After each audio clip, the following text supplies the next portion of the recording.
السلام عليكم. كل سنه وحضراتكم طيبين. حضراتكم مهندس علام السيد، دعم فني شركه شورى الكيماويات. ان شاء الله بس عشان الناس اللي بتسال على شكل الصمه بعد ما بتكبر، ده حضراتكم شكل حيش الصمه زي ما انتم شايفين كده. تفريعات، يعني تفريعات رهيبه جدا. الطبقه السطحيه اللي موجوده على الاوراق طبقه شمعيه بتخليها اكتر مقاومه لمقاومه بدايه الحشائش. الحشيش الصمه من اقوى الحشائش اللي هي بتقاوم مبيدات حشائش اللي بتترش في محصول القمح. لذلك احنا دايما نقول الارض اللي فيها صمه نرشها على عمر 21 يوم 22 يوم، لا يتعدى الكلام ده قبل ما تدخل في طور التفريع، لانها لو دخلت في طور التفريع زي ما حضراتكم شايفين كده، شوف تفريعاتها عامله ازاي. يعني ده نبات اهوت، لو انا مسكته كده يعني التفريعات ده 1 2 3 4 5 6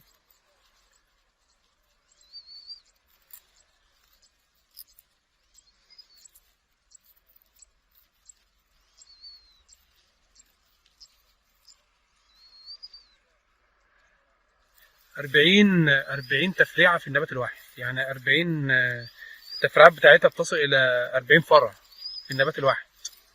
الاشطاء قويه جدا زي ما حضراتكم. الطبقه الشمعيه اللي موجوده ديت بتخليها المبيد اصلا ما بيحصلوش اختراق لها.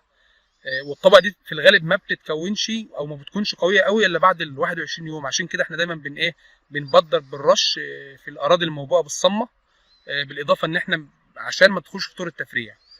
السبله بتاعتها برده سبله قويه زي ما حضراتكم شايفين كده. بصوا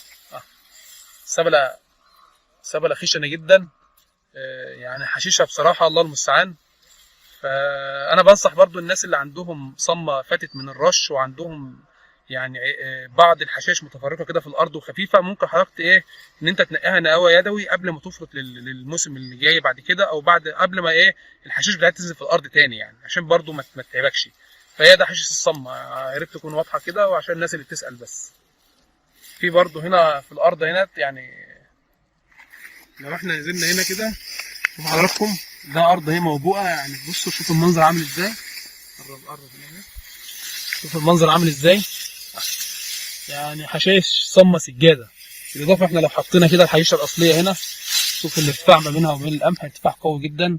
حشيشه قويه جدا، يعني حشيشه بصراحه ممكن توصل لتدمير المحصول 60 70%. ممكن ما تاخدش قمح بسببها يعني.